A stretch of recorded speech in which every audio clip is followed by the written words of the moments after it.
majestad, cubierto por tu gracia y bondad. Aquí estoy, reconociendo mi condición, cubierto por tu sangre estoy, y comprendí que el más grande amor fue para mí, al tu vida entregar en amor sacrificial.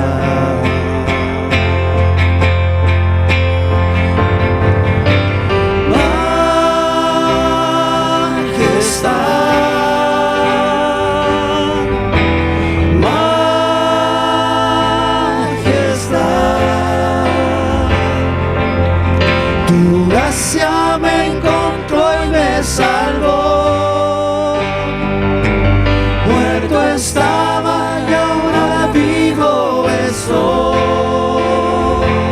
Majestad, majestad,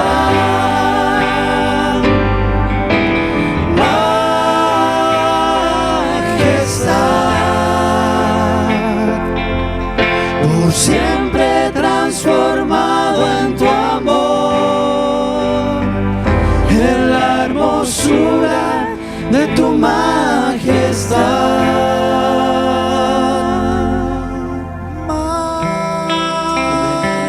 Majestad,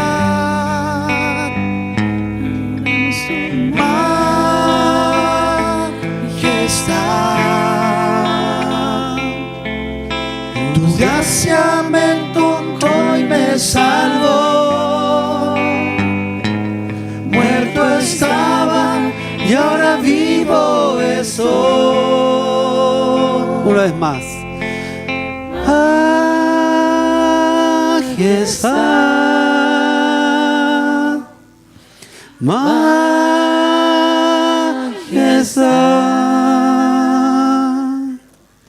tu gracia me encontró y me salvó,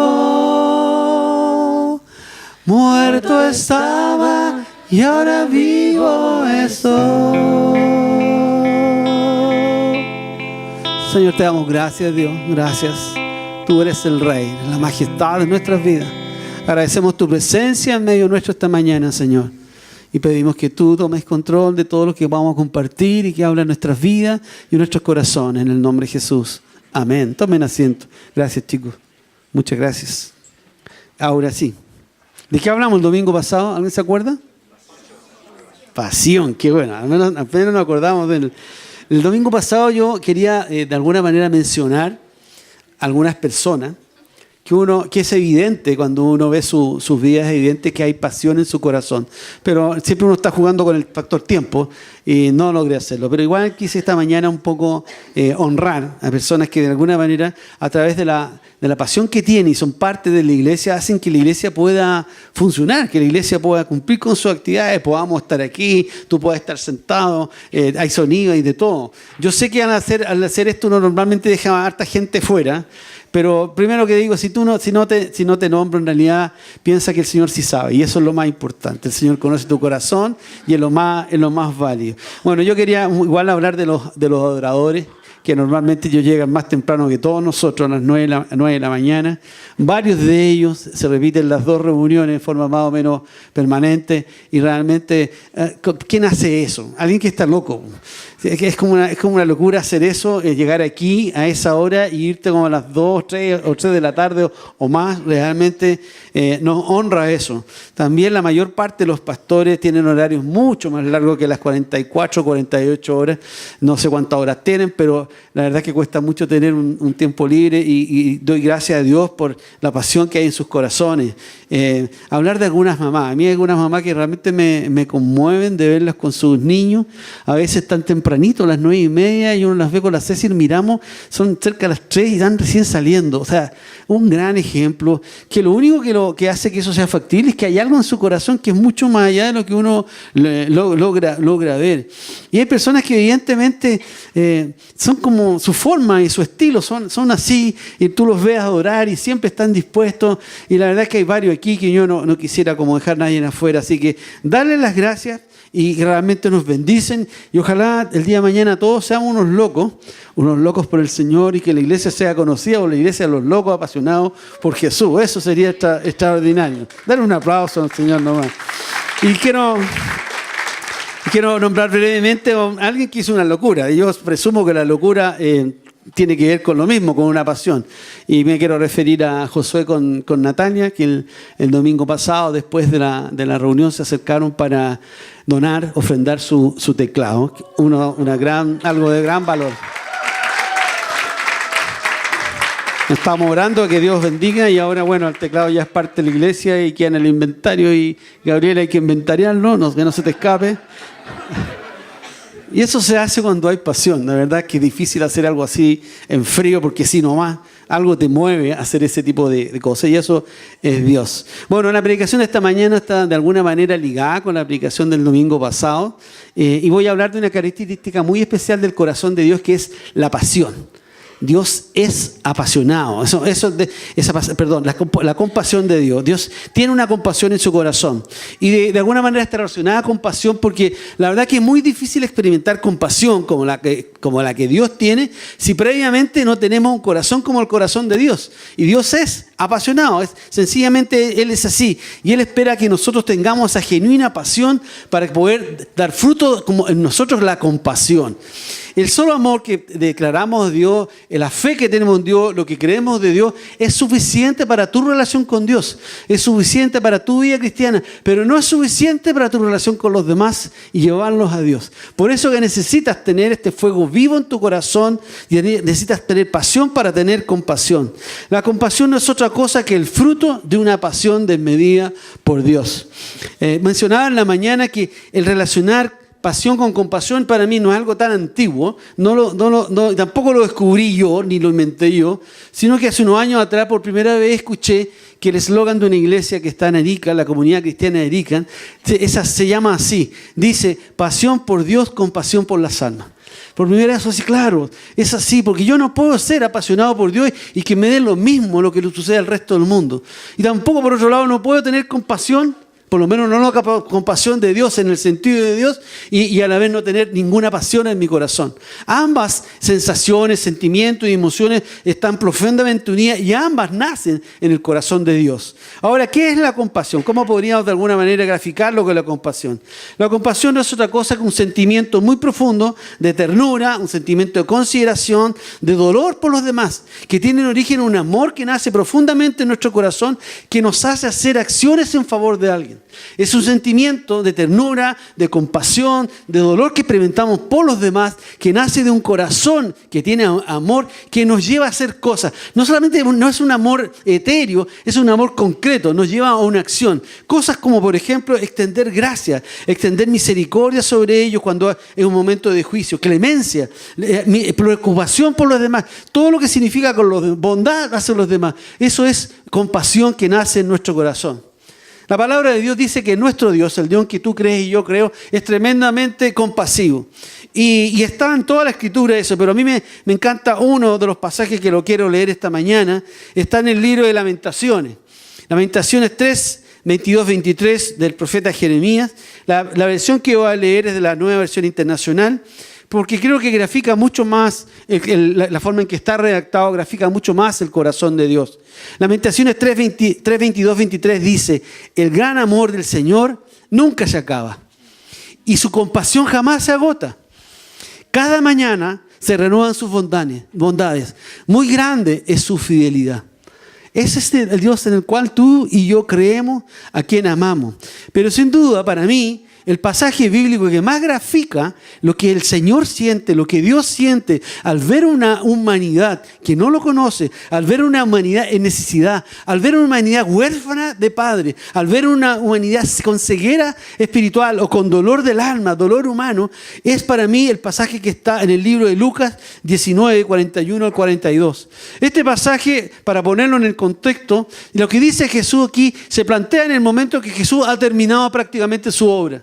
Toda su misión de traer el amor de Dios, de extender el puente de misericordia de Dios, de evangelizar las tierras de Palestina, donde Él estuvo alrededor de 3 años haciendo esta tarea, ya llega a su fin. Le quedan unos pocos días de vida en esta tierra como el Mesías de Dios para entregar. Y en ese contexto, Jesús viene acercándose a Jerusalén, donde sabe que lo espera la cruz. También lo espera el momento de gloria, el momento que toda la gente salió y gritó, sana, bendito el que viene en el nombre del Señor.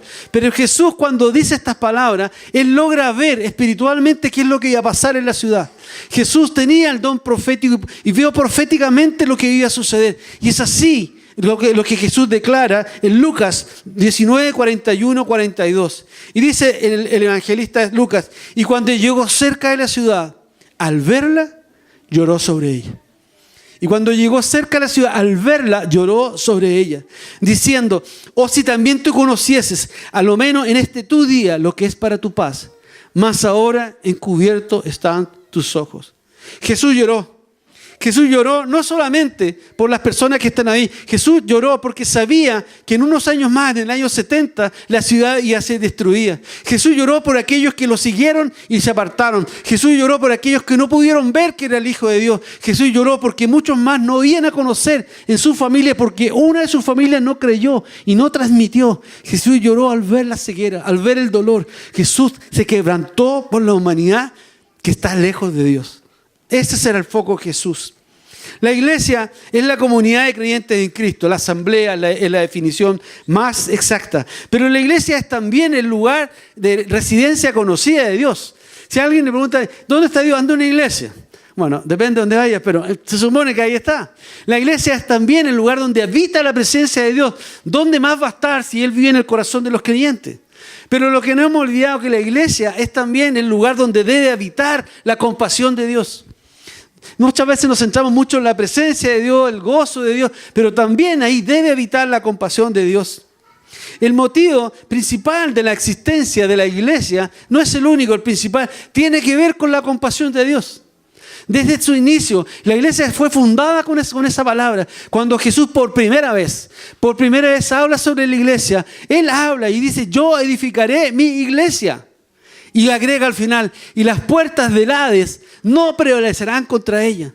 Desde un principio declaró que no se trataba de estar encerrado, se trató de ir al Hades, avanzar hacia la muerte, hacer retroceder al reino de las tinieblas. Eso así partió la iglesia de la cual tú eres parte, cada uno de nosotros somos parte, y así deberá ser la iglesia de Cristo en el mundo entero. Pero en una segunda oportunidad, Jesús, antes de cerrar el estado, a mí me llama la atención que Jesús, si tú ves y estudias un poco más profundo los evangelios, hay ciertas verdades que repite al final una y otra vez.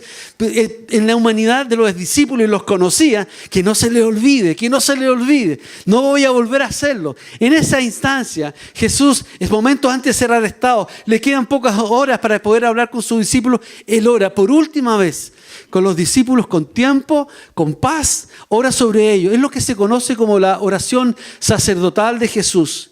Esta oración está en varios evangelios, pero yo voy a leer en Juan 17, 16 al 20. Jesús en esta oración ora primero al Padre, se dirige al Padre como nos enseñó en el Padre Nuestro. Ora al Padre hablándole del tiempo que estuvo en la tierra, hablándole de las personas que alcanzó, las que Dios le dio, hablándole de los milagros que hizo, lo que Dios le dijo, y al final ora por ellos, por sus discípulos. Y en parte de su oración por ellos, en el 17 y 16, Él dice lo siguiente: al igual que yo, ellos no pertenecen a este mundo. Hazlos santos con tu verdad. Enséñales tu palabra, la cual es verdad. Así como tú me enviaste al mundo, yo los envío al mundo. Así como tú me enviaste al mundo, yo los envío al mundo. Ahí está.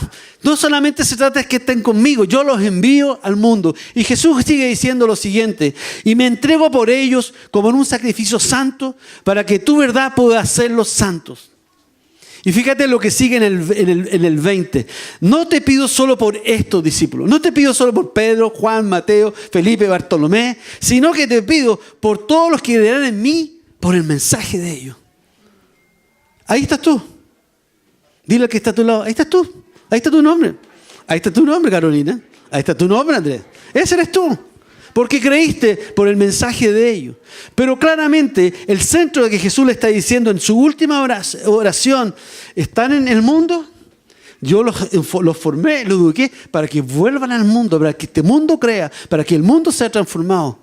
Así que eso es la iglesia. Y la tercera ocasión, ahora sí, literalmente, es la última vez que Él se dirige a sus discípulos. Por última vez, Jesús ya fue arrestado, fue juzgado, fue crucificado, Jesús resucitó, estuvo 40 días por la tierra dando señales de que Él estaba vivo, y aquí se encuentra en un monte con sus discípulos antes de ascender a los cielos. En este momento histórico, encontramos que Jesús vuelve a repetir a los discípulos las palabras de: acuérdense que se trata de alcanzar a otros.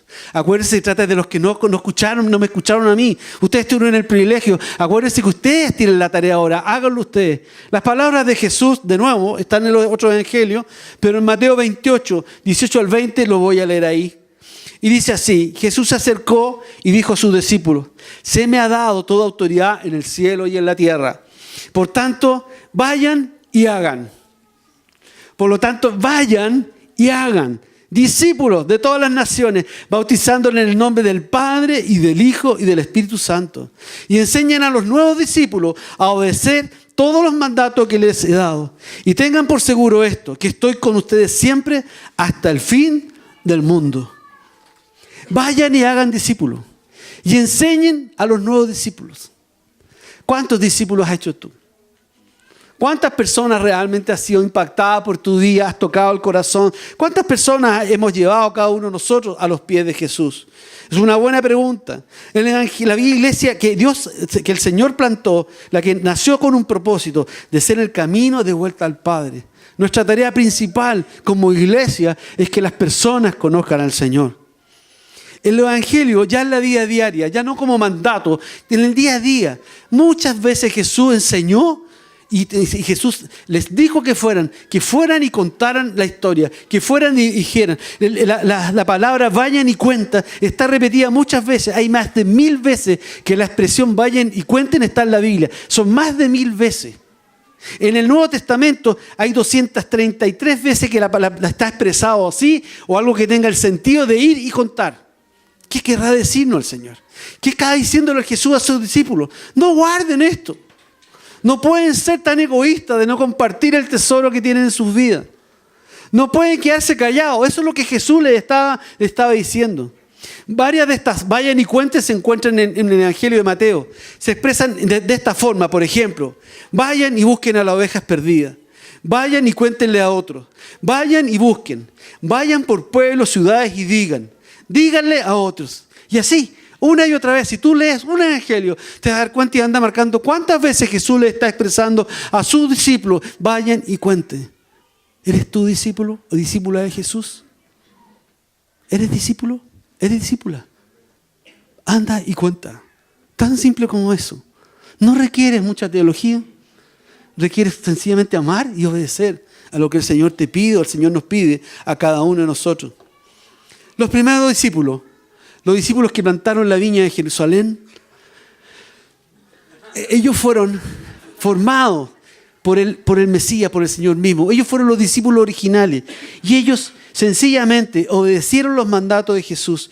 Ellos muchas veces fueron amenazados, pagaron altos costos por obedecer al Señor, pero lo hicieron. Si tú ves la historia del libro de Hechos, vas a encontrar muchas partes en que los discípulos están escondidos, los discípulos están siendo atacados, o los discípulos han sido azotados o perseguidos. Pero hay un pasaje que quise rescatar de entre los varios que hay, donde nos habla de esta realidad. Está en Hechos 4, 20, 21. Este pasaje se produce después que Pedro y Juan han hecho el milagro, levantando al paralítico y diciéndole: no tengo plata ni oro, mas lo que tengo te doy. En el nombre de Jesús, levántate y anda. Pero no se quedaron ahí. No se quedaron en el milagro. Empezaron a hablar de Jesús y a contar la historia de Jesús, cómo vino a la tierra, cómo vivió. Este es el Jesús que está escrito en el Antiguo Testamento. Y se le dieron hasta que los tomaron presos.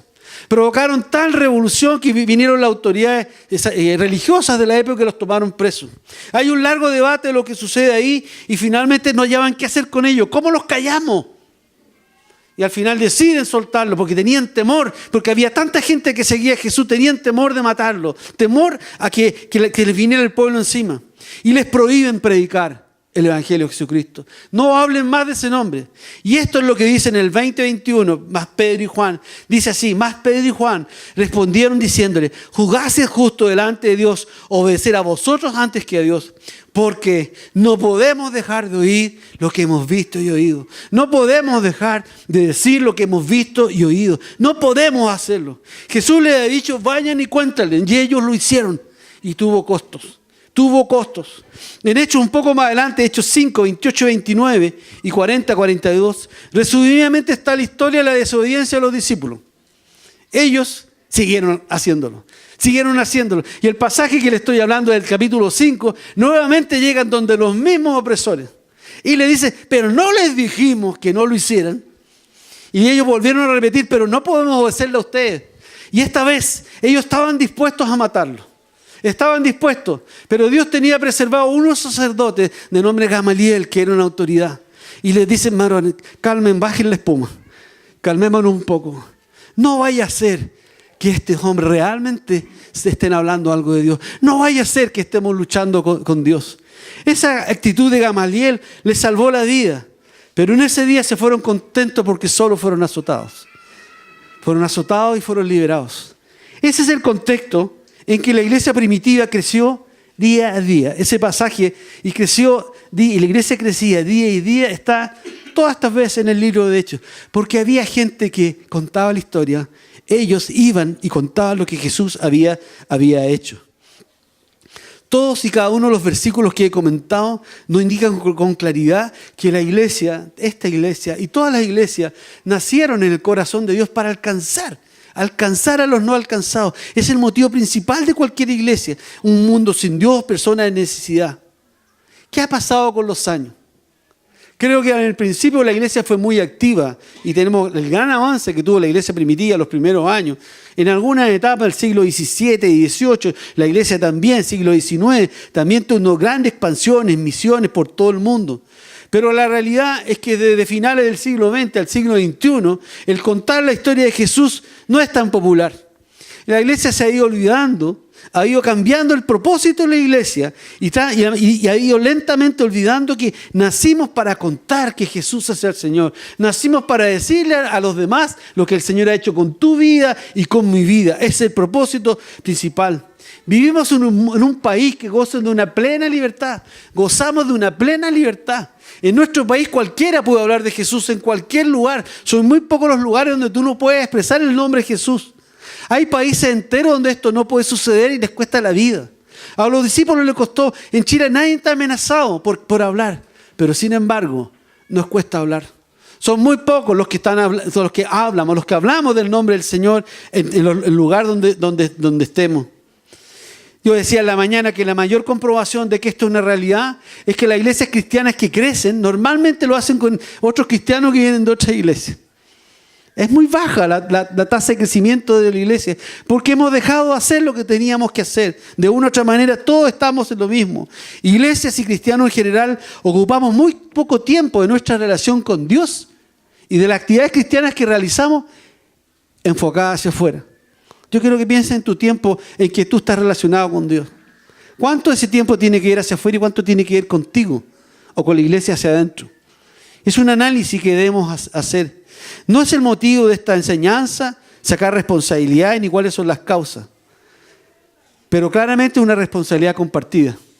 La responsabilidad es compartida entre quienes dirigimos la iglesia y compartida entre los cristianos en general.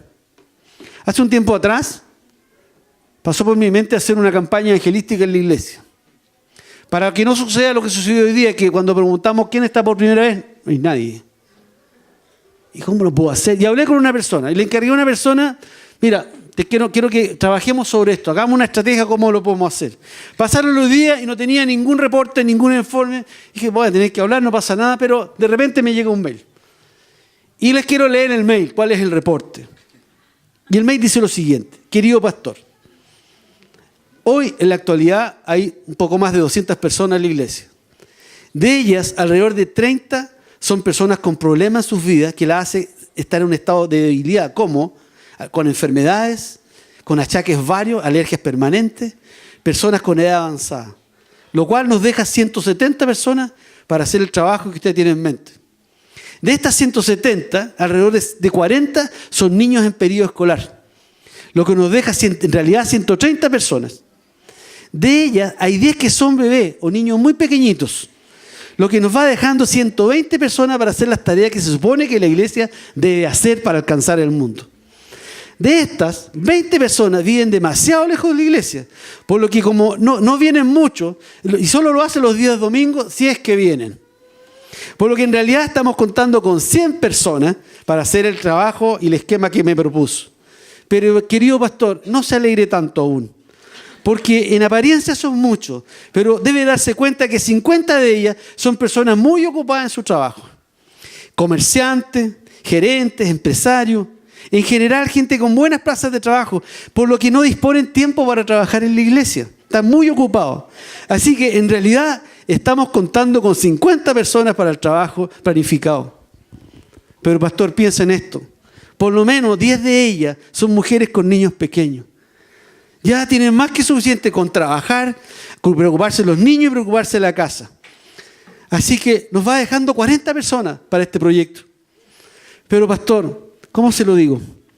El problema es que de estos 37 son los líderes que la iglesia ya tiene, que dicen que están demasiado sobrepasados con las tareas ministeriales y que hacen su parte domingo a domingo y también en la semana. Por lo que, pastor, solo quedamos 3 para esta tarea. Usted, Gonzalo y yo. Pero Gonzalo se casó hace un poco de tiempo y ahora es papá por primera vez. Así que olvidémonos de contar con él, quizás hasta cuándo. Así que solo quedamos usted y yo. Y pastor, después de esto estoy exhausto. Así que buena suerte con la campaña de evangelismo. Dios los bendiga. Andrés Fernández.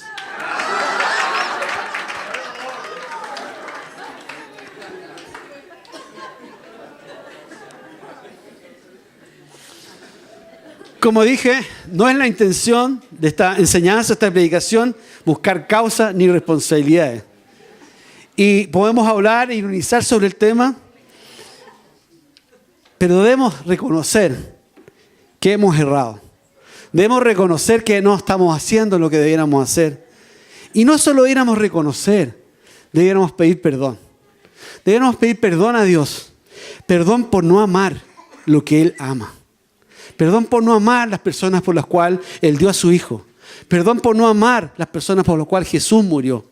Y conformarnos con nosotros ser parte de la familia de Dios. Habiendo tantos en el mundo que tienen la misma necesidad que tú tuviste cuando conociste al Señor. Pedir perdón por no cultivar en nuestras vidas, en la vida de cada uno de nosotros, la compasión por un mundo en necesidad. De no lograr ver que el mundo en que vivimos vive embargado de una gran necesidad. Hay una gran necesidad de Dios. Hemos errado quienes enseñamos la palabra de Dios. Hemos errado al decir que la cruz de Cristo tiene un solo sentido y que es que va entre tú y Dios. Tanto hablamos de la relación con Dios que nos olvidamos de la relación transversal. La cruz tiene 2 maderos. Uno es vertical hacia Dios y uno es transversal hacia el prójimo. Pero solo nos centramos muchas veces en hablar de tu relación con Dios. ¿Y qué con el prójimo? Hemos errado cuando ponemos tanto énfasis en enseñar que fuimos creados para adorar a Dios. Y es cierto, tú y yo fuimos creados para adorar a Dios. El problema es que ese mismo énfasis no lo colocamos para decir que fuimos creados para estar en misión con Dios. Si la tierra va a ser redimida porque el pueblo de Dios tiene que alcanzarlo. Jesús no lo hizo solo, lo hizo con los discípulos y espera que hoy día, la continuidad de los discípulos que somos nosotros, su iglesia, hagamos esta tarea. La tarea es de la iglesia.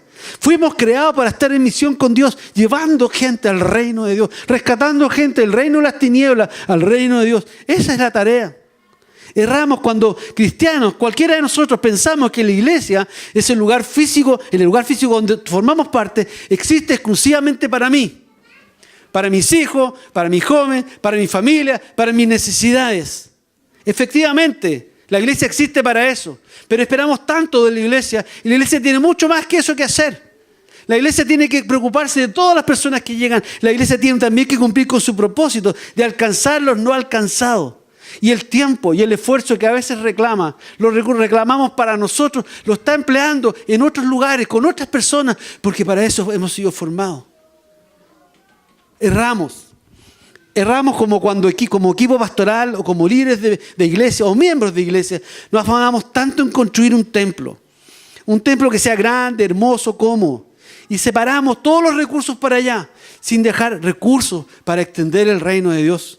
No es malo que deseemos tener un templo. Nosotros necesitamos tener un lugar propio. Estamos orando y creemos que va a ser así. El problema está que cuando nos detenemos en hacer aquello y olvidamos lo otro.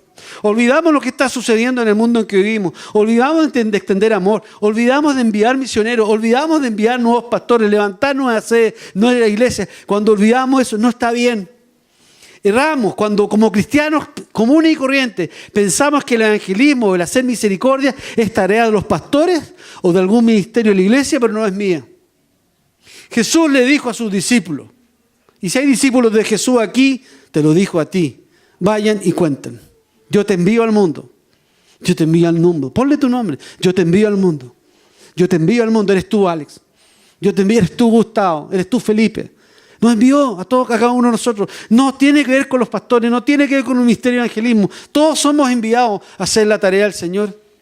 Erramos cuando muchas veces como cristianos son más discípulos de la cultura actual, que es egoísta, egocentrista, consumista, en lugar de ser discípulos de Jesús, que está centrado en el dar, en el servir, en el entregar.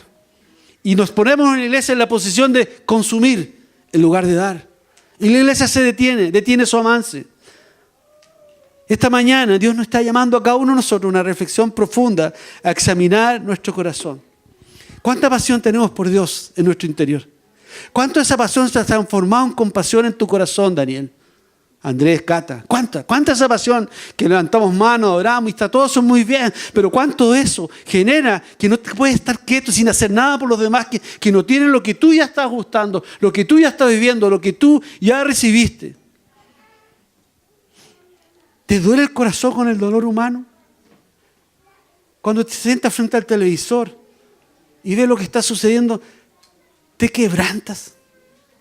No sé cuántos de acá vieron el cuerpo de un niño flotando en una playa de los inmigrantes que arrancaban del África. Yo no sé si lloraste con eso, yo lloré. Cuando veía esa imagen que después la censuraron, después ya no las dieron más. Ya sé, Señor, ¿a qué hemos llegado? Aquí ha llegado la humanidad. ¿A dónde ha llegado el pecado original? La decadencia del ser humano. ¿Cuánta falta hace la presencia de Dios en la vida de este planeta y en nuestro país? Como decía y cantaba Rodrigo hace un rato, que el Señor tenga misericordia de nosotros, pero que su iglesia haga lo que tiene que hacer. Somos su iglesia. Cada uno de nosotros lo somos. No quiero quedarme solamente en señalar lo que es Dios y la problemática que enfrentamos, sino que quiero dar algunos tips muy sencillos. Pues si estás tomando una decisión, si te estás dando cuenta que hay algo que tú no estás haciendo, puedes hacerlo. No se trata de cursos teológicos, una tremenda doctrina, no tienes que hacer nada. Solamente Dios nos manda a decir y contar lo que tenemos en nuestras vidas. Ni siquiera estamos obligados a que ellos se conviertan. Solamente Dios dice, obedece, hazlo por amor, hazlo por compasión. Yo soy el que obro a las personas. A lo mejor tú vas a hablar a alguien, va a haber una conversión así. A lo mejor va a quedar alguien motivado y de a poco va a empezar a preguntar y de a poco va a venir. Y a lo mejor nunca vas a saber qué pasó. Tú tienes que tirar la semilla. Solamente se nos pide tirar la semilla. Nosotros no convertimos a nadie. Nosotros no cambiamos la situación. Solamente tenemos que dar amor. Cuando vamos a un lugar y entregamos amor y suprimos necesidades, nosotros no vamos a cambiar la realidad de vida, pero demostramos que Dios los ama a través de ti, a través de mí. Alguna de las formas sencillas de evangelizar es a través del servicio de tu comunidad. ¿Cuál es tu comunidad? ¿Tus compañeros de oficina? ¿La administración del departamento? ¿La comunidad del departamento? Donde quieras que tú seas, puedes transformarte en un ente de servicio. El servicio es la base del cristianismo y es la herramienta más potente para llamar la atención de los demás, porque hoy día todos viven para sí mismos. Cuando se levanta alguien distinto llama la atención, y cuando te preguntan ¿y por qué tú haces eso? Puedes contar la historia. Solamente espera que te hagan la pregunta. Ni siquiera tienes que catetear. Ora para que te hagan la pregunta Y tú le cuentas qué has vivido, por qué eres así, le cuentas tu verdad. La segunda alternativa que tenemos es evangelizar por pequeños actos de amor. Yo comentaba en la primera reunión que el año pasado una idea de regalar tarjetas, algo bonito a gente desconocida. Y yo después recibí de vuelta muchos comentarios que la gente que lo hizo, se animó a hacerlo, se asombraba a la gente que, ¿y tú por qué me regalas a mí? En el fondo, ¿por qué me amas a mí si yo no tengo nada que contigo? Y ahí puedes contar la historia de Jesús. Puedes colocarle tu remitente, puedes colocarle tu mail o tu teléfono, porque eso pues, Espíritu Santo lo puede tomar para una vuelta, para que vuelva de nuevo, dar la oportunidad. Puedes evangelizar a través de la simple oración de intercesión. Colocar personas que Dios te muestre. Pídele a Dios que te muestre personas. Pídele. Y empieza a orar, y empieza a orar. Y busca el momento y la relación con esa persona y la puerta se va a abrir. Comentaba que a mí me ha pasado algo muy especial. Normalmente he andado siempre como atrasado, como apurado. Y nosotros nos cambiamos hace un año al departamento donde estábamos con Cecilia. Y hace más de 2 meses que el Espíritu Santo me empezó con el vecino que tenemos al frente, que es argentino. Solo saludos protocolar en todos los edificios. Hola, buenos días, ¿cómo están? Y sería todo lo que hay. Y tenemos un vecino de estacionamiento que es de otro edificio. Y también lo protocolar. Pero el Señor me empezó a molestar mi corazón como, ¿y cuándo? ¿Cuándo le va a decir? Y yo le decía anoche nomás a la Ceci. ¿Sabes? El Señor me ha tocado tanto el corazón con estas personas. No tengo ni idea ni cómo se llaman. Que empecé a orar por ellas. Y me hice un propósito, voy a orar para que Dios los toque y para que me dé la oportunidad. Y ya estoy pensando, aparte de ¿qué les voy a regalar? Algo les voy a regalar. Estoy pidiendo la estrategia de Dios, porque normalmente la gente que ahí no tiene necesidad, yo no le puedo regalar una manta. No, es otro tipo de necesidad que ellos tienen. Y Dios tendrá que decirme. Y le hice una promesa al Señor. Señor, yo voy a pedir con ellos, mientras viene este edificio, o los voy a haber convertido o me voy a ir. Pero yo voy a estar orando y yo les voy a hablar de ti. Evangelismo, a través de intercesión, de amor. A veces se pueden hacer algunos eventos relacionales seculares con un propósito conocido. Por ejemplo, no lo vamos a ver ahora, pero vimos un video en la primera reunión de Matías y Mané de Coyhaique. Contaron cómo ha sido transformada sus vidas. Pero ¿sabes cuál fue el inicio? Que un día, gente del grupo los invitó a un asado. Y en el asado se dieron cuenta que había alguien que era gente distinta. Y como se hizo el vínculo ya se invitaron a un café. Y hoy día son tremendas personas en el reino de Dios. Probablemente van a ser uno de los líderes o pastores de la viña de Coyhaique. Tienen un llamado de Dios, tienen un corazón para Dios. Pero todo se inició con un asado con intención. Puede ser un partido de fútbol con intención, puede ser una fiesta, puede ser una película con intención. La creatividad viene de Dios, tú tienes que pedir creatividad al Señor, que el Señor te muestre, que te muestre las personas y cómo lo haces, cómo te acercas a ellos. Otra forma importante que es cuando se hacen eventos cristianos en que tú sabes que Dios va a estar ahí. Un ejemplo muy específico de esto fue lo que sucedió el año pasado con el Sumergido. Fue invitada gente no cristiana. Y yo sé de testimonio de gente que no tenía idea de Dios o eran de otras religiones y entraron al lugar y el Señor las tocó. Fueron vidas transformadas. Nadie les habló, solo el Espíritu Santo. Hoy día tenemos una oportunidad preciosa en el Sumergido de llevar personas. De hecho, yo hoy día voy a comprar una entrada a una persona que ni siquiera sé si me va a aceptar la entrada. Pero me muevo en fe, pensando que Dios lo puede tocar. Porque Dios lo puede tocar, porque Dios busca, Dios ama a las personas. Y quiero, el otro que es un testimonio de ayer, la otra posibilidad del evangelismo profético. ¿Qué es lo que es eso? Es salir, orar y salir a evangelizar abiertamente. Pero ya no para pararte en un punto, en una esquina, sino que para que Dios te muestre. Y ayer salieron los jóvenes de nuestra iglesia al Parque Bicentenario. Y creo que ahí hay una foto de Condán. Y creo que hay otra foto. Ahí está. Y esa foto, según entiendo, si me equivoco me corrigen, habían estado orando que Dios le mostrara a unas personas. Y ella me parece que era, que Dios le había mostrado a ella. Antes que siquiera estuvieran ahí, Dios le mostró a esa persona. Y fueron a ella a decirle, mira, venimos acá porque el Señor nos mostró. Y yo me imagino la cara de sorpresa de esas personas.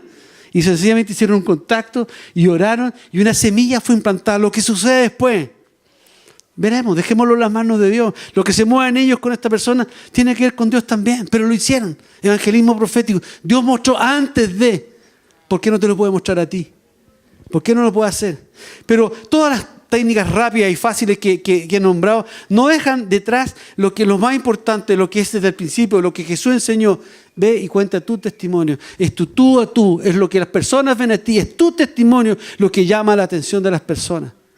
Solamente cuéntale lo que has vivido y después de eso, cuéntale quién es Jesús, de dónde vino Jesús. Aprende lo que hicieron los primeros discípulos de Jesús.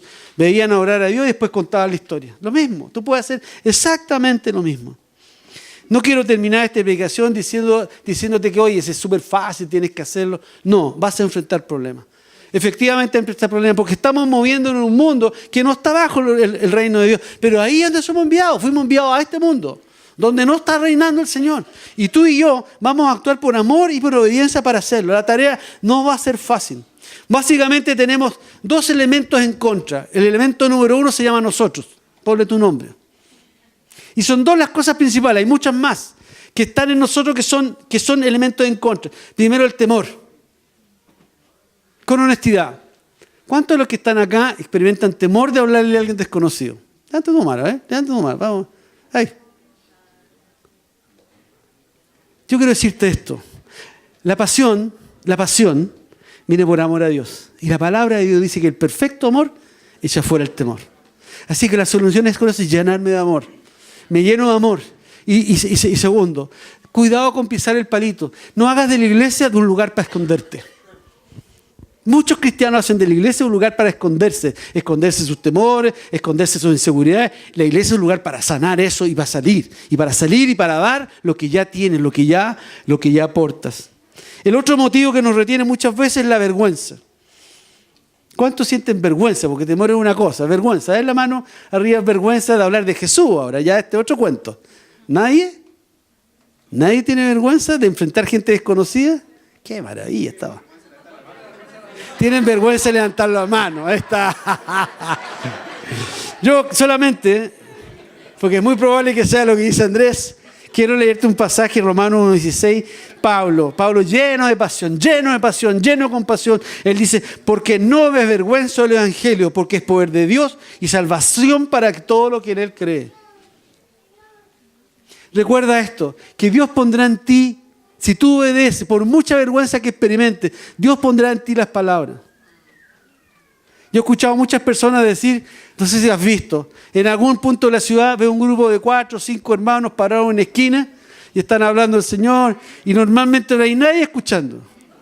Y sentimos doble vergüenza. Primero la vergüenza de cómo están haciendo eso y vergüenza ajena de que nadie los pesca. Y pensamos, qué tontera más grande que pérdida de tiempo. ¿Sabes? Ellos lo único que están haciendo es lanzando una semilla. Y quiero que escuchemos un testimonio esta mañana de ese tipo de evangelismo.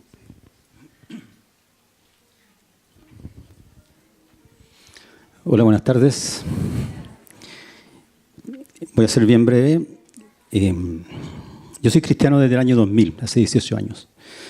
Pero hace mucho tiempo atrás, cuando era niño, no sé, 12 años, no recuerdo exactamente qué edad tenía. Imagínense la siguiente escena, una calle de tierra, pasaban los autos, todo se llenaba de tierra, una vereda chica, mi casa o la casa de mi papá, el comedor estaba al lado de una ventana que daba hacia la calle, y a mí me gustaba estudiar los sábados en la mañana. Entonces pasaba que había un grupo de personas que siempre pasaba por ahí, que yo creo que eran parte del paisaje, porque nadie los tomaba en cuenta.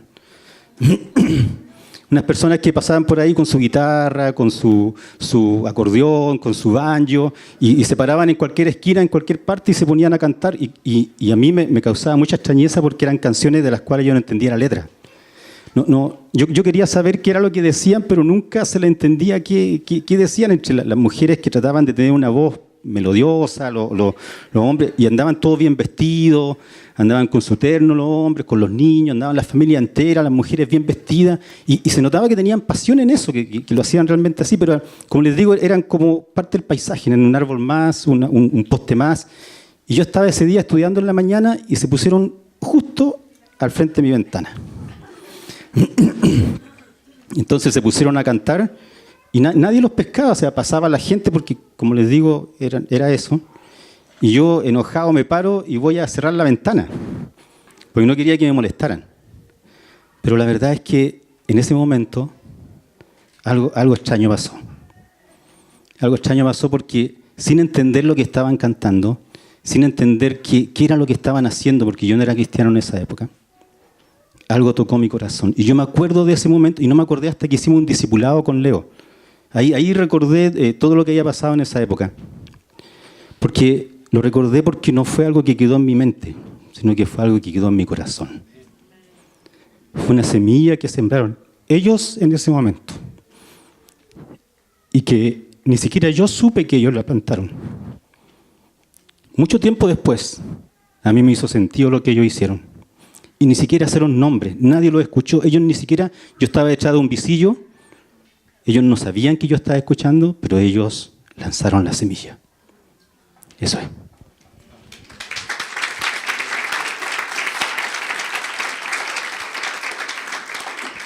Nada de lo que hagamos es inútil. Y no sabemos lo que Dios va a hacer con eso. Nosotros somos los principales impedimentos y los otros son ellos. Nos preguntamos muchas veces qué van a hacer, cómo lo van a recibir, me van a rechazar, me van a gritar, me van a correr, me van a decir un garabato, tantas cosas. Yo escuchaba el sábado estaba Santi hablando de evangelismo y alguna experiencia de gente que efectivamente lo han insultado por solamente acercarse. Está dentro de las posibilidades. ¿Sabes? No podemos prever lo que va a pasar. Somos tan distintos los seres humanos, tenemos caracteres distintos, temperamentos distintos, historias de vida distintos. Puedes pillar a alguien en un mal momento, amargado, frustrado. Es tan difícil poder prever. Pero a nosotros no se nos pide calcular. A nosotros no se nos pide convencer. Se nos pide tirar la semilla. Se nos pide sencillamente obedecer. Por amor, movernos a hacerlo, animarlo a hacerlo. Se nos pide contar lo que ya has vivido. Las veces que Dios te ha visitado. Cómo el Señor tocó tu corazón un día, como Germán nos estaba compartiendo. Y cada vez que, no sé si te pasó a ti, cada vez que alguien cuenta un testimonio, algo te pasa. ¿Te pasó a ti? Mientras Germán empieza de inmediato. Es porque en el testimonio hay poder. La palabra testimonio viene del griego que significa volver a producir. Tiene poder en sí mismo tu testimonio. Cuando tú cuentas lo que ha pasado, genera algo en las personas no quedan igual. Y deberíamos constantemente estar contando testimonio de lo que el Señor hace en nuestras vidas.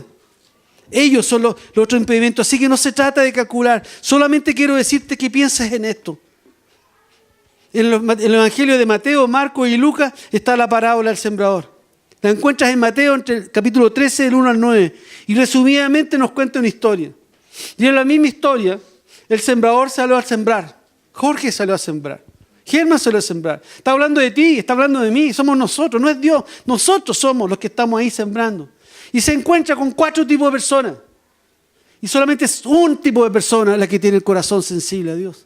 No va a ser distinto contigo. Hay un 25% de las personas que van a recibir el Evangelio y hay un 25% donde tú vas a ver el fruto o va a haber fruto en algún momento en la vida de las personas.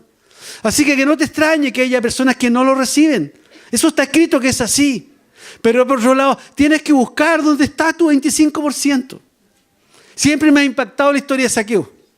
Me ha impactado, no sé si te has puesto a pensar en esto, me impacta pensar que Jesús, para donde iba una multitud de gente que lo seguía, y había una multitud de gente esperándole, y había otros tantos colgando de los árboles, pero había un Zaqueo que necesitaba la palabra de Dios. ¿Dónde está tu Zaqueo? ¿Cómo Jesús supo? Porque el Espíritu te habla. ¿Dónde? Por eso yo les decía, el Señor me ha hecho mirar a mí así en el frente, y él dice, por primera vez siento eso en mi corazón, y sé que es Dios. Y sé que yo solamente voy a ser un instrumento. ¿Cuáles son las personas que Dios ya te está mostrando a ti? ¿O has puesto atención si te está mostrando algo? Porque también se trata de eso, estar atento a lo que ellos hay. Así que si quieres que tu vida tenga más producción, más conversiones, más semilla. Y diversifica la semilla. A veces será palabra, a veces será un regalo, a veces será oración. Diversifica, tírala. El crecimiento, lo que pase con eso depende del Señor, no depende de ti. No te frustres si no ves nada. Vuelve a tirar semilla y lo vas a ver. En algún minuto vas a ver el resultado. Y en algún momento hay varias personas que van a decir, yo estoy aquí porque me trajo Juan, porque me trajo María, porque me trajo Claudia, porque me trajo Pedro. Que esté tu nombre ahí. Que esté tu nombre ahí. Eso es lo que deberíamos buscar. ¿Sabes? La compasión es lo que nos mueve a ir a las necesidades de otros. Necesidades materiales, necesidades espirituales. Hay de todo tipo de necesidades. Pero la compasión se hace en fe. Se hace en fe porque sencillamente hacemos algo por amor o por obediencia a Dios y a las personas sin saber qué va a pasar. Si va a ser recibida o mal recibida. Si va a tener algún fruto o no. Se hace en fe. Y se hace, como dije, sin esperar ni retribución ni esperar que pase algo. Deja las cosas en las manos de Dios. Como iglesia hemos entendido eso. Y de hace un tiempo atrás, con un grupo de personas, hemos estado trabajando en idea de cómo hacer misericordia ante la necesidad humana de todo tipo que hay. Y así nació la Fundación La Viña de Itacura, que tiene más de un año ya la fundación. Y ha estado trabajando muy sigilosamente en algunas cosas. Pero este año ya hay 2 proyectos que se están lentamente cristalizando y se ve que Dios está llevándonos en esa área. Y quiero hablarles un poco de eso y mostrarles algunas cosas. Primero vamos a hablar de un hogar de ancianos y vamos a ver una foto, si podemos apagar la luz. Hace varios meses ya un grupo de personas de nuestra iglesia ha estado visitando un hogar de ancianos. Ahí en esa foto vemos a la Tere. Y la idea de visitar un hogar de ancianos es porque hay gente en nuestra iglesia que siente compasión por la soledad. Quienes han visitado este hogar de ancianos, lo que ellos sienten es compasión, soledad, vidas sin propósito, vidas sin sentido, personas desamparadas, dolor. Dolor que no te puede dejar indiferente. Quienes van ahí, que no salen igual, algo te pasa. Porque Dios te habla y te muestra el corazón de esas personas. Esta es la última visita, fotos de la última visita. Algunas las vi en el Instagram. Ahí está Humberto hablando con un señor. ¿Qué es lo que se hace ahí? No hacemos un culto, porque nadie es cristiano. Lo que hacemos ahí es visitarlo, acompañarlo. Muchas veces los que van a cantar, cantan canciones de la hiper nueva ola, más atrás todavía, y cantan los abuelitos. No han cantado por años. Algunos de ellos no reciben a nadie. Se les lleva una once que se consigue y se conversa y se ora con ellos. Y estamos tirando semillas de misericordia. Que puedan conocer a Dios a través del amor. Sencillamente a través del amor. Ahí está el último grupo que fue. Ya está preparada la próxima visita. El otro proyecto que tenemos misericordia es Chanco. Chanco tiene una historia muy larga, pero al fin creo que llegamos. Al fin llegamos a lo que Dios siempre nos dijo del principio. Hemos deambulado tanto en Chanco, muchas personas han hecho grandes esfuerzos, pero siempre Dios nos habló que estábamos en ese lugar por personas que tenían necesidad, tenían problemas de trastornos, de aprendizaje, problemas con deficiencia. Siempre fue los sueños y las palabras que hubieron desde hace 8 años atrás fueron esos. Y recién del año pasado Dios nos contactó con una persona y cuando se le hizo la pregunta, ¿y cuál es la necesidad mayor que tienen una persona de municipalidad? Son los niños con síndrome de Down. ¡Wow! En esto hemos andado 7 años. Y ahora está el camino. Y hubo un viaje reciente, ahí está lo que sucedió. Fue una reunión con los padres, los convocaron los padres. Sabemos que hay más, está recién partiendo. ¿Qué es lo que se persigue ahí, los que van ahí? ¿Qué percibieron?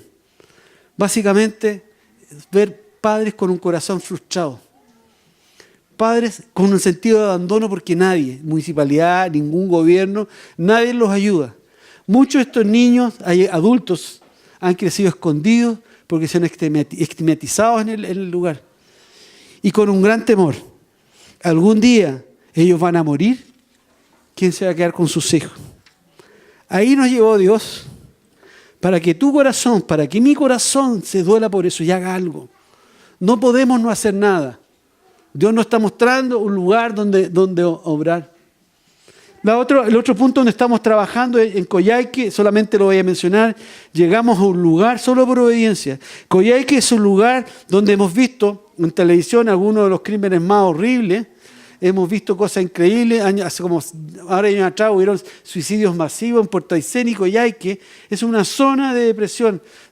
Matías lo decía en este lugar. Este es un lugar de tristeza. Este es un lugar de depresión. Pero Dios nos dijo, vayan a 1400 kilómetros. Yo he escuchado personas decir aquí, ¿por qué fueron a Coyhaique? ¿Por qué no vamos aquí a Rancagua? Es que Dios dijo. ¿No entienden que Dios tiene compasión por Coyhaique? No somos nosotros los que tenemos la compasión. Y Dios lo está haciendo. Y va a ser una tremenda iglesia ahí. Yo estoy seguro que Coyhaique es el inicio de muchas más iglesias satélites que van alrededor de Coyhaique. ¿Y qué hablar de Cuba? Si tú quieres quebrantar tu corazón, realmente quieres quebrantar, ¿entiendes lo que es quebrantar el corazón? Anda a Cuba. O sea, a mí, sobre todo el último viaje, uno de los lugares me siento borrado, barrido. Esa sensación, Señor, ¿qué más podemos hacer? ¿Cómo lo podemos hacer? No lo experimento en otro lugar. Un lugar donde Dios puso sus ojos. Y voy a decir algo aquí. Viene la libertad política para Cuba porque Dios lo profetizó. El Señor ya nos habló. Nos habló el 2015. Y ha venido metódicamente, nos habló antes de que Fidel dejara. Y dejó Fidel. Después esto va a cambiar. Y lo que estamos haciendo ahí en ese lugar es preparando a la iglesia para el tiempo de la libertad. Amén. Gloria a Dios. Quiero dar gracias a todos los que van ahí. Porque es con harto sacrificio de tiempo, de dinero, son muchas las cosas. Lo que hemos visto, podríamos decir, quedarnos contentos diciendo la iglesia está haciendo obra. Pero sabes, la iglesia eres tú. Son personas de la iglesia. No eres tú. ¿Cuál es tu obra? ¿Cuál es lo que tú estás haciendo? Hay personas que deciden renunciar a toda una tarde de sábado porque podría estar descansando, podría ir al mall, podría estar con tu familia. Otros deciden descansar todo un fin de semana o más días para ir a Chanco, para ir a Coyhaique o para ir a Cuba. Algunos están proyectando un mes en Cuba, un mes de alto costo económico. Porque no podemos dejar de decir lo que hemos visto y oído. Porque no podemos cerrar nuestro corazón a la abundante necesidad que hay en el lugar. Dije, Señor, estuve orando y dije, Señor, ¿cómo termino esta predicación? ¿Cómo lograr con palabras tocar el corazón de mis hermanos y hermanas que van a escuchar esta enseñanza? ¿Qué les puedo decir que haga que esta mañana tomen una decisión? Una decisión de decir, Señor, yo quiero, reconozco que necesito conocer tu compasión. Yo quiero ser un cristiano, una cristiana compasiva. ¿Cómo hago para que no vean esta enseñanza como una actividad, sino como lo vean como algo que nace en el corazón de Dios? Es muy distinto una actividad que hacemos por cumplir que algo que hacemos. Después de unos días de oración, hace como 2 semanas que empecé a orar por esto, Dios me habló y me dijo solamente una frase: muéstrales mi corazón. Anoche hablaba con Cecilia, le estaba contando, le dije, Cecilia, pero muéstrales mi corazón. Y hablamos y compartimos algunas experiencias que hemos tenido y pude recordar que en mi vida el Señor 3 veces me ha hablado de lo que Él siente por el mundo. Las 3 veces ya lo he contado como testimonio, pero decidí tocar nuevamente una de las que es la más corta de las experiencias, que en realidad fue la primera de las experiencias que tuve, donde pude por primera vez sentir lo que Dios siente. Los que tienen ya ciertos años y buena memoria recordarán que el año 2004, en el mes de julio, en Costa Rica, la embajada de Chile fue tomada por un grupo aparentemente terrorista. Eso es lo que se creía. Yo en ese tiempo estaba trabajando en una consulta dental en San Bernardo, estaba la radio puesta y apareció el flash dando las noticias, y hay un acuartelamiento, que la embajada está cerrada, está bloqueada, nadie puede entrar. Después la noticia seguía a cada cierto rato, mientras yo seguía trabajando, la noticia seguía y de repente decía, se escucharon tiroteos y esto otro, siguió. Pasó el almuerzo, alargaron, estaban peleando porque no podían entrar, porque como era el terreno chileno, el gobierno de Chile no daba la autoridad para entrar, había todo un tema diplomático por medio, ya estaba lleno de reporteros gráficos y periodistas de todo el mundo afuera de la embajada. Y recuerdo que ese día me fui de trabajo a las 5:30 de San Bernardo a Las Condes, donde yo vivo, y venía por la carretera y seguían dando flash, que habían escuchado más balazos, todavía no tenían la autorización para entrar. Y en un momento del trayecto hacia acá, me empiezo a llorar. Estaban las noticias en la radio y yo no paraba de llorar. Lloraba. Tuve que salir de la autopista, pararme en un rincón y lloraba, yo no entendía lo que pasaba y le empecé, Señor, eres tú, Señor. Eres tú. Tuve mucho rato, de haber sido 5 o 10 minutos, hasta que me quieté, no escuché nada. Volví a la autopista, llegué a mi casa, seguí como todos los días haciendo lo que normalmente yo hago. Y me acuerdo que esa noche me instalé frente al televisor esperando cuáles eran las noticias. Y casi en ese momento se había producido recién la entrada, estaban entrando. Lo que había sucedido es que una persona que había sido guardia del lugar, una persona de cierta edad, en un acto aparentemente de locura, porque hasta el día de hoy no es claro cuál fue el motivo, tomó de rehén a todos los que eran parte de la embajada y mató a 2 hombres y una mujer que eran parte de los diplomáticos chilenos que estaban ahí. Y cuando entraron, ya como a las 10 de la noche pudieron entrar hora chilena, era más tarde allá, se encontraron con esto y él se había suicidado, se pegó un tiro. El relato de los que estuvieron presos que no murieron, dijeron que la muerte se había producido en la tarde, como a las 5 o 6 de la tarde. Cuando yo venía manejando, cuando empecé a sentir ese dolor tan profundo en mi corazón. me quedé frente al televisor y escuché la voz de Dios. Esta es una de las 3 veces. Y me dice, eso es lo que yo siento por la violencia, por la muerte y por el dolor del mundo. Pónganse de pie. Josué.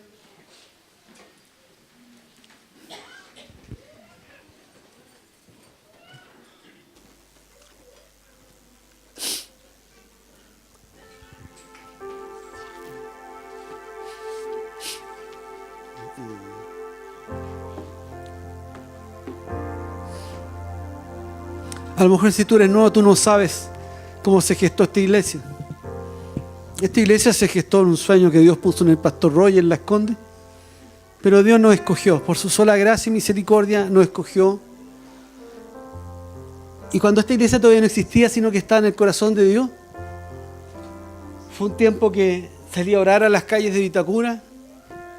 Yo nunca había vivido en Vitacura, pero sabía que Dios quería algo acá. Y salí a orar solamente para que Dios me mostrara qué había que hacer. ¿Qué es lo que había aquí en este lugar? Y me acuerdo que durante ese tiempo, varias veces venía mientras oraba por las calles, de repente en las calles muy tranquilas, de repente me salían los perros, de repente alguien me metía a conversa, me rompía lo que yo estaba tratando. Caminé por cuánta calle en Vitacura, yo creo que recorrí Vitacura entero, solamente para que Dios me hablara qué quería hacer aquí. Y me acuerdo que en ese tiempo muchas veces venía a mi mente, fuérzalos a entrar, fuérzalos a entrar. Cuando me di cuenta que Dios me estaba repitiendo el mismo mensaje, muchas veces fui a la Biblia, ¿dónde está eso? Y encontré la parábola de la gran cena.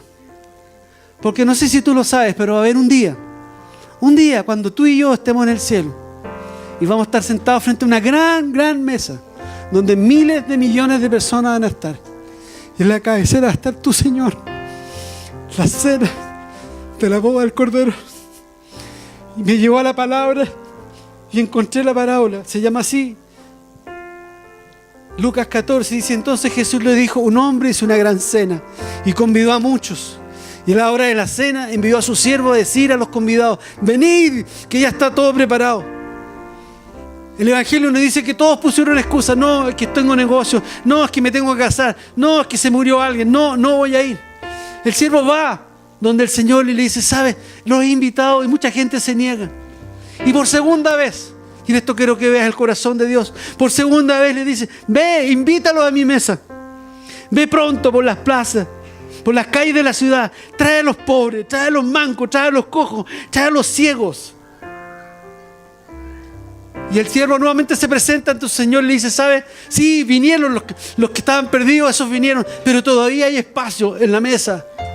Por tercera vez, el Padre le dice, ve por los caminos, ve por los vallados y fuérzalos a entrar, fuérzalos a entrar, fuérzalos a entrar.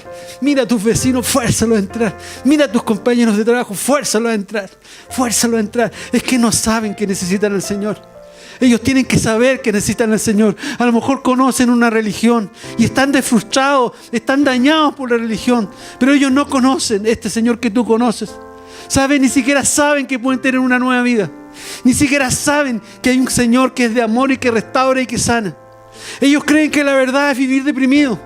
Ellos creen que la verdad es tener que tomar pastillas. Ellos creen que la verdad es tener que drogarse para vivir. Muchos de ellos creen que la verdad es pegarse un tiro. Millones de personas anualmente se suicidan. Ellos tienen que saber que Dios puede cambiar sus vidas.